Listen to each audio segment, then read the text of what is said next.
Olá, queridos. Mais uma vez estamos aqui nesta live, nesse estudo das 7 cartas do Apocalipse. Bom que você já esteja presente, já esteja nos acompanhando.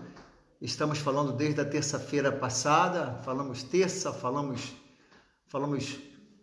ontem, fizemos uma introdução na terça-feira. Ontem falamos sobre a igreja de Éfeso, as características, o tempo que ela representava.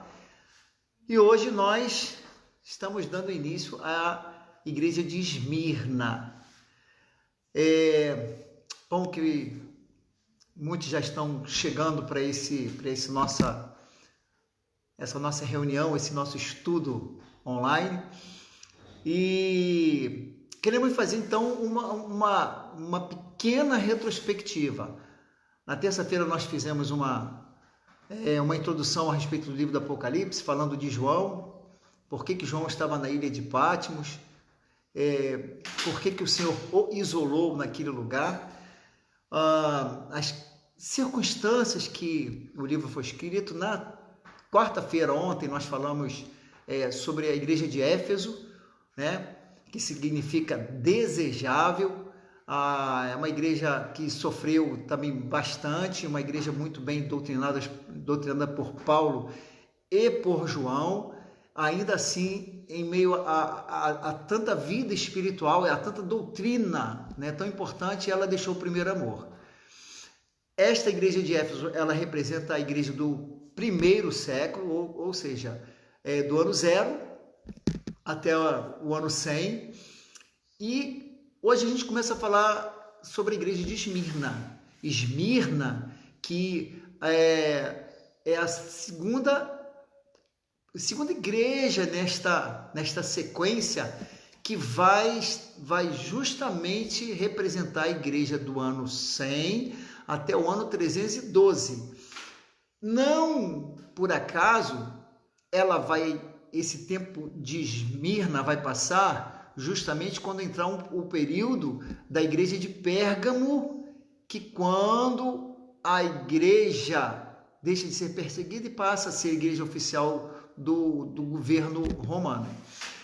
Mas hoje nós vamos falar sobre Esmirna, tá? Então você certamente já pegou a sua Bíblia, está com a sua Bíblia aberta, aí no capítulo 2, de Apocalipse, a partir do versículo 8, e diz o texto: ao anjo da igreja em Esmirna escreve: isto diz o primeiro e o último, que foi morto e reviveu.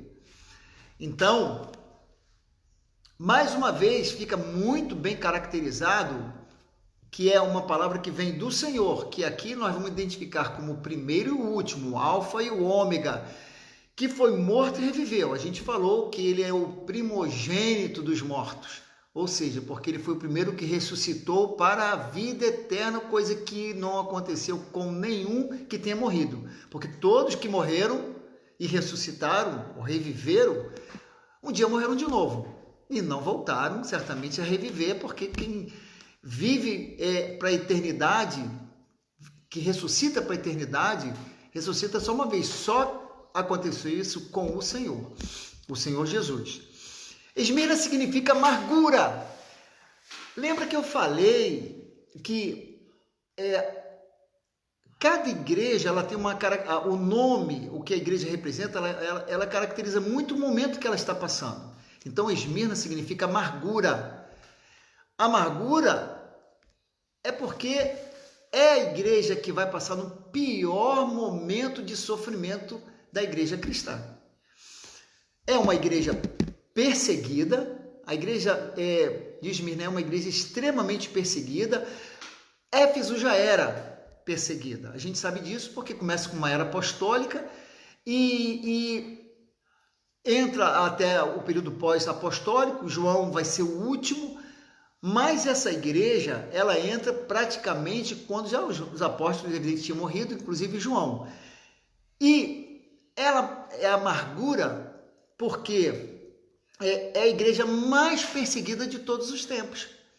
ela vai justamente representar esse período do ano 100 até o ano 312, tá? Quando em 313 Constantino abole a perseguição aos cristãos e torna a igreja oficial.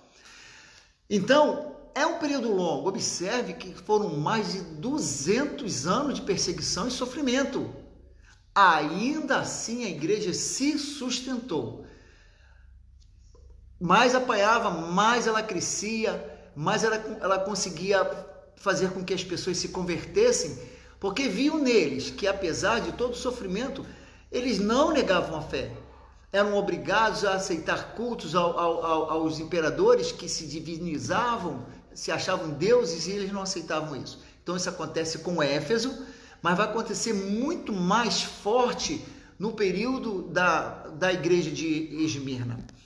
Versículo 9 vai dizer o seguinte: conheço a tua tribulação e a tua pobreza, mas tu és rico, tá? Um texto entre parênteses, né, que pode não constar nos melhores originais, mas vai dar apenas um reforço no que a igreja de Esmirna vai representar. Então ele conhece a tua tribulação. Olha que na aula passada nós falamos que o Senhor conhece tudo que acontece na igreja. O Senhor, ele passeia entre os candelabros, nós vimos isso. Conheça a tua pobreza, mas tu és rico. É a blasfêmia dos que dizem ser judeus e não o são.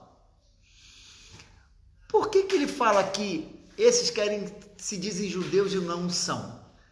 E se fossem judeus, qual seria o problema? O problema é que alguns queriam ser judeus, por quê? Porque a igreja, basicamente, ela é formada de judeus. E os judeus, ele vai ter uma compreensão muito melhor do reino, do evangelho, quando ele se converte, evidentemente, ao cristianismo, porque ele leva com ele todo um conhecimento da história do povo de Israel. Eles conhecem a Torá, o que eles têm a Torá, ele conhece as leis, eles têm as suas tradições patriarcais, eles têm toda uma cultura que vai passando de pai para filho, independente do que esteja escrito. Então, eles carregam uma bagagem de conhecimento muito grande. Isso facilita a compreensão, não significa que ele vai ser melhor crente do que o outro, mas parece, a impressão que a gente tem, que o fato de ser judeu, ele traz um status com ele, um status de conhecimento em que as igrejas, a impressão que a gente tem é que as igrejas valorizavam, não, esse é judeu.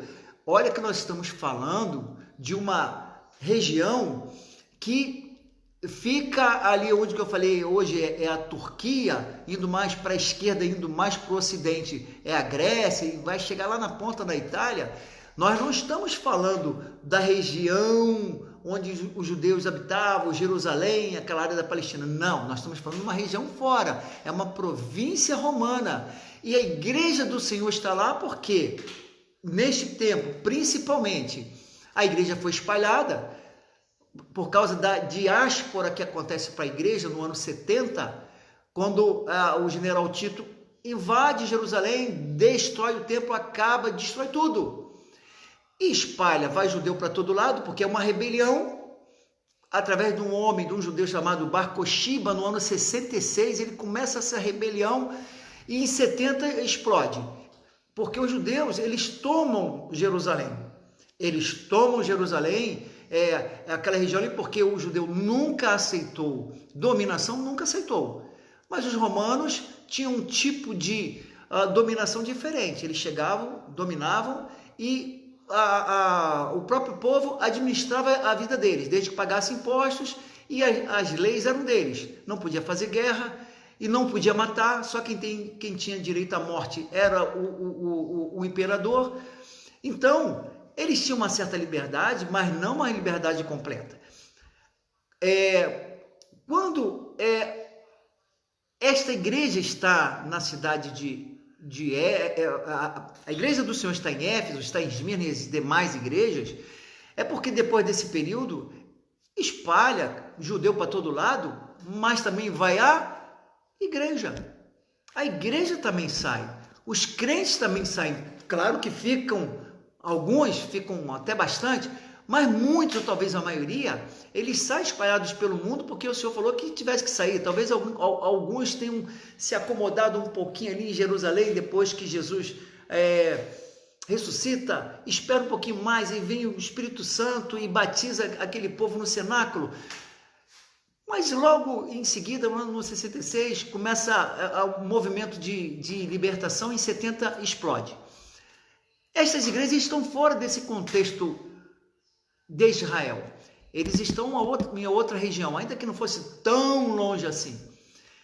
Mas ser judeu ali parece que tinha uma relevância muito grande, mas esse não era o problema. O problema é que o texto vai dizer que eles não são judeus, porém são sinagoga de Satanás. Aí é coisa bastante séria nesse sentido, porque esses camaradas estão dentro da igreja. Nós estamos falando da igreja do Senhor, nós não estamos falando de uma igreja do Senhor. O que isso significa? Que a igreja do Senhor pode ter sinagoga de Satanás, pessoas que são tidas como cristãs estão dentro da igreja e são usadas pelo diabo? Sim. A igreja de Esmirna deixa isso muito bem evidente para nós. Não significa, mas tinha que ter só crente, tinha que acontecer alguma coisa. Não. Nós vimos na igreja de Éfeso que aqueles que se faziam e tal, eles eram provados. E mais cedo ou mais tarde, tudo aquilo ia ser revelado. Na igreja de Esmirna, tem sinagoga de Satanás lá dentro. E isso é muito sério. É algo para a gente realmente pensar. O versículo 9, ele diz, conheça a tua pobreza. Então, uma igreja pobre. Mas é rico espiritualmente. E realmente era. Isso é um contraposto. Não significa que uma igreja rica não seja rica espiritualmente, mas às vezes as coisas pode ser o contrário. Não significa que uma igreja rica, muito grande, bonita, formosa, seja muito espiritual. Uma coisa não tem nada a ver com a outra, mas ela pode ser bonita. Graças a Deus, a nossa igreja de piedade é uma igreja linda e é rica espiritualmente. A gente crê e sabe disso. Ele diz em si, judeus, por causa desse status, para buscarem, de repente, credibilidade, já estarem na igreja com credibilidade, e a igreja não aceita esse status que eles querem ter, né? Até porque quem tem o Espírito Santo reconhece alguma coisa que está errada, né? Quem tem o Espírito de Deus, ele reconhece. Quem tem a presença do Senhor na igreja tem a sensibilidade de saber que alguma coisa está errada. Precisa de intimidade com o Senhor. E essas igrejas, elas foram também bem doutrinadas. Mas existem alguns problemas, tá? Não necessariamente no caso de Esmirna, que Esmirna é uma igreja sofredora. Quando se fala sofredora, não confunda sofredora com perdedora. Porque às vezes a gente acha que sofrer por evangelho não é vitória. Se fosse assim, a gente não estaria aqui hoje. Porque a igreja do passado, principalmente nesse tempo, como essa igreja sofreu, como foram torturados, mortos, como nós falamos ontem. Mas ela sobreviveu, ela se manteve forte e crescente, tá? E extremamente relevante. Versículo 10 vai dizer, não temas. Não temas. Olha que talvez seja uma das palavras mais faladas nos últimos meses. Não temas, não temas, não temas. Por que o Senhor fala para nós não temas? Porque a vida, a nossa caminhada com o Senhor, e desse povo lá era muito pior, não é fácil. Nunca foi. E não vai, e não será, nunca será. A vida com a caminhada com o Senhor é de sofrimento muitas vezes, e às vezes o Senhor nos faz padecer, como diz o versículo 10, não temas o que hás de padecer. A igreja padece. A igreja, ela passa por momentos difíceis. O problema é que às vezes nós vamos ouvindo coisas no nosso tempo em que parece o seguinte, olha, sofrimento não é coisa da igreja. Padecer não é coisa da igreja. A gente vai falar isso aí oportunamente, sobre esse assunto oportunamente. Ele continua dizendo, eis que o diabo está para lançar alguns de vós na prisão. Essa prisão é uma prisão física. Essa prisão é uma prisão de sofrimento. E ele diz, para que sejais provados. Ou seja, é uma igreja que sofre e o Senhor continua provando esse povo. Por que isso? O Senhor sabe por quê. Talvez, veja bem, queridos, o tempo que nós estamos passando hoje, que é propício para a gente analisar, reavaliar muita coisa, muitos dos nossos conceitos. Talvez o tempo que nós estejamos passando seja para a gente reavaliar a respeito da nossa vida comunhão com Ele, talvez de prova.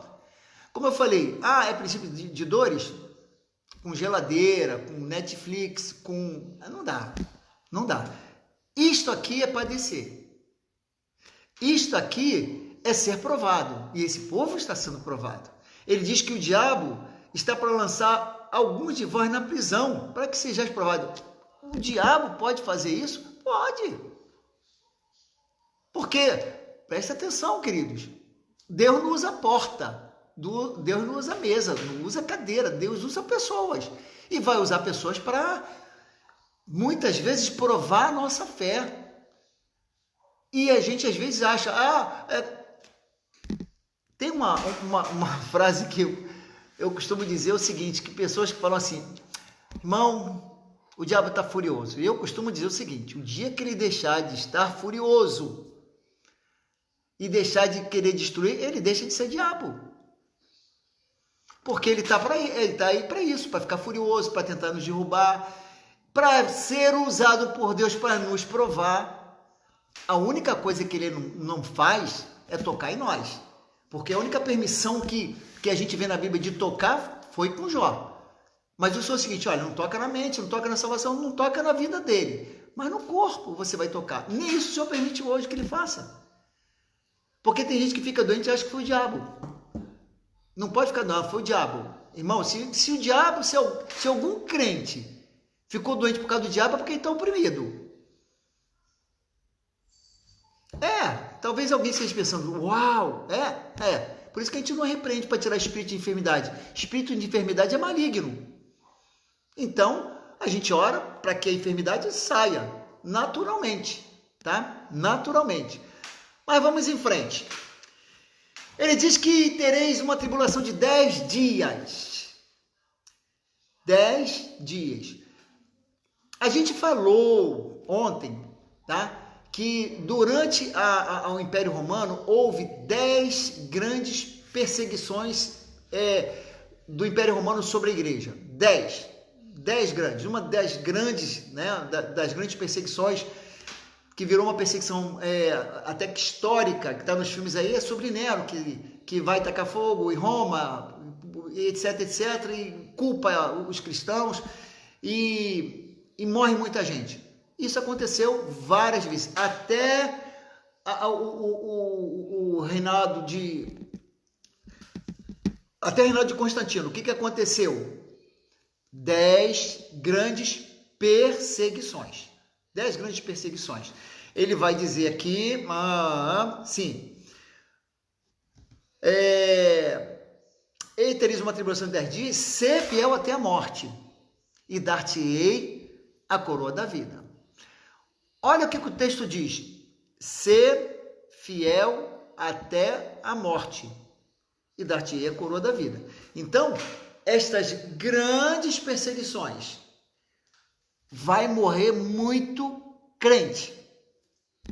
Muito crente.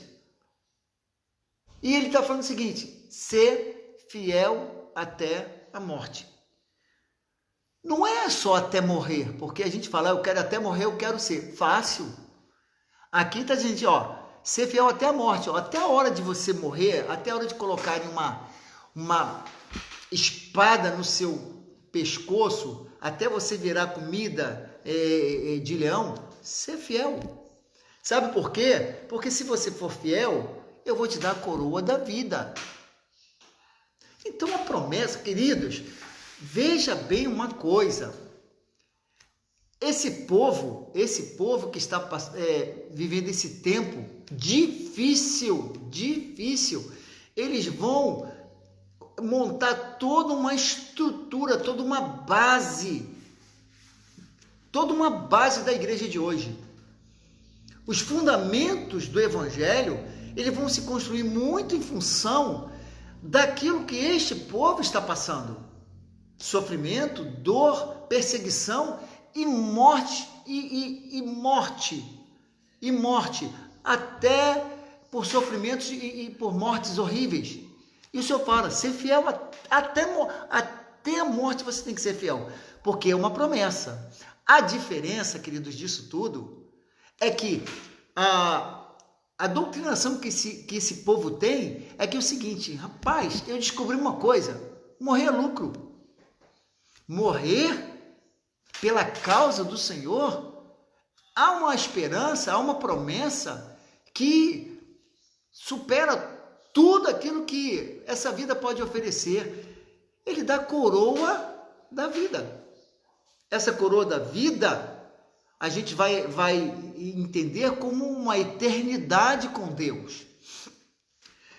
Versículo 11 vai dizer, tá?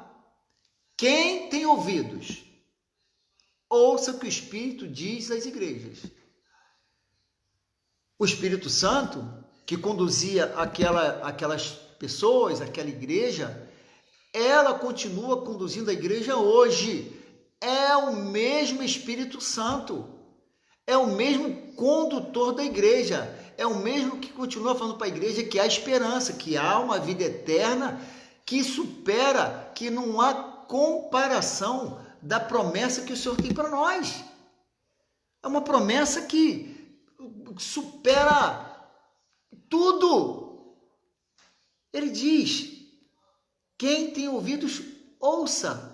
Ou a gente acredita que o Espírito Santo está falando através da palavra, ou a gente vai simplesmente ler mais uma história de dramas que a Bíblia traz. E ele conclui a última frase dizendo, o que vencer, de modo algum sofrerá o dano da segunda morte. A gente vive hoje num mundo tão diferente, tá? Uma vida, de um evangelho tão diferente hoje, em que a gente às vezes não para pensar a respeito do dano que a gente não vai sofrer na segunda morte. Há muita gente morrendo. E algumas pessoas, né, principalmente no tempo dessa pandemia, e começou a morrer crente. Numa igreja, de uma pessoa da família, morreu um pastor de manhã, meio-dia morreu outro. Outro dia, a gente soube de uma cantora que orava e orava pela cura do pessoal e tudo, pegou o coronavírus e morreu. Aí começaram até a fazer algumas chacotas com ela. Cadê o teu Deus? Cadê os crentes que não repreende, que não ora para que esse vírus não mate mais pessoas? Por que está morrendo um montão de crente? Não conhece o evangelho. Mas tem muito crente que questiona isso. Por que está morrendo crente? Porque não era para morrer crente? O Senhor falou que a chuva vem para o bom e para o mal. A diferença nesse processo é o seguinte, nós podemos morrer. Se somos fiéis ao Senhor e seremos até a morte ou até morrermos, porque até a morte significa o seguinte, olha só, pode ser, falando para Esmirna, que em algum momento você seja colocado numa situação em que você pode ser mandado negar a fé, e eles não negaram. Nós não temos isso aqui no Brasil. No Brasil, não. Aí fora, a Síria, alguns países comunistas, o povo tá chegando a esse ponto aqui, faz que nega. Não nego. Então você vai morrer, então eu morro. A diferença, queridos, é que eles têm uma esperança. Esse povo de hoje, que a gente não vê, a gente quase não ouve falar, eles têm a mesma esperança do tempo de Éfeso, do tempo de Esmirna também, em que morrer, Paulo falou que é muito lucro. Viver na presença do Senhor é um ganho que não tem nada que se compare com essa vida. A igreja de Esmirna é uma igreja sofredora. Ela vem ensinar para nós em que nós também passamos por situações difíceis. Nós passamos por situações em que não é pelo fato de nós sermos crentes que nós vamos passar. A crise está passando, acreditamos nós. Mas a nossa fé, queridos, ela não pode passar nunca. Ela precisa continuar inabalável. A igreja de Esmirna, ela vem ensinar isso para nós. E talvez esse contexto de Éfeso e Esmirna sejam dados mais históricos, mais para que a gente aumente a nossa fé, a nossa esperança no Senhor, sabedores que a gente pode morrer, mas estaremos na glória com o Senhor. A partir da igreja de Pérgamo, que é o nosso próximo assunto, a gente vai começar a falar algumas coisas aí que certamente pode trazer alguns celeumas a respeito do que aconteceu com Pérgamo, que ela representa. Só fechando a respeito da segunda morte. A pior coisa na vida de um homem, não é morrer. Para nós e para o mundo, a pior coisa não é morrer. A pior coisa é não saber para onde vai ou ter uma surpresa desagradável. Aquela igreja fiel, para elas não tinha surpresa nenhuma, porque elas sabiam para onde ia. Por isso que o Senhor não traz nenhuma sentença para eles. Só diz, olha, ser fiel até a morte, porque dar-te-ei a coroa da vida. É o que nós esperamos também. A partir de Pérgamo, a gente começa a ter problema. A gente começa a ver coisas acontecerem que a gente não gostaria que acontecesse com a igreja cristã. Mas, infelizmente, aconteceram. E a gente vai ver isso amanhã, se Deus quiser, nós vamos falar sobre esse assunto, né? Vamos falar sobre isso e, mais uma vez, nós te pedimos que você que tiver alguma dúvida a esse respeito, mande as suas dúvidas, mande para nós, tá? Amanhã, se Deus quiser, às 10 horas estaremos reunidos novamente e tiraremos as dúvidas que forem acontecendo. Eu creio que eu sei que esse tempo é um tempo de poucos questionamentos, mas a partir de Pérgamo, eu creio que haverá muitas perguntas, muitos questionamentos, principalmente quando nós chegarmos lá na penúltima, que é Filadélfia, e a última, que é Laodiceia, entendeu? Então, eu espero que você esteja aqui amanhã, tá? Você convide pessoas para assistirem, passem esse estudo para outras pessoas, para que a gente possa poder ajudar o máximo possível numa compreensão da palavra. A sua dúvida, o seu questionamento vai nos ajudar também, porque nós fazemos isso, nós tentamos passar informações para os irmãos com graça, com temor diante do Senhor, de assuntos tão importantes. Tá bom, queridos? Então, tem uma pergunta que chegou aqui, pergunta o seguinte: Deus só leva quem está preparado? É uma pergunta difícil de fazer, até porque é o seguinte, queridos, nós temos o Espírito de Deus que nos constrange. Nós vimos nesta pandemia, eu vejo, muitos veem como tragédia. Eu vejo, queridos, do fundo da minha alma, eu vejo como misericórdia de Deus na vida do homem e da igreja. Muitos, e eu tenho testemunho disso, inclusive no meio de parentes, pessoas que estavam afastadas, pessoas que... E teve coronavírus e ficou mal. Ficou mal.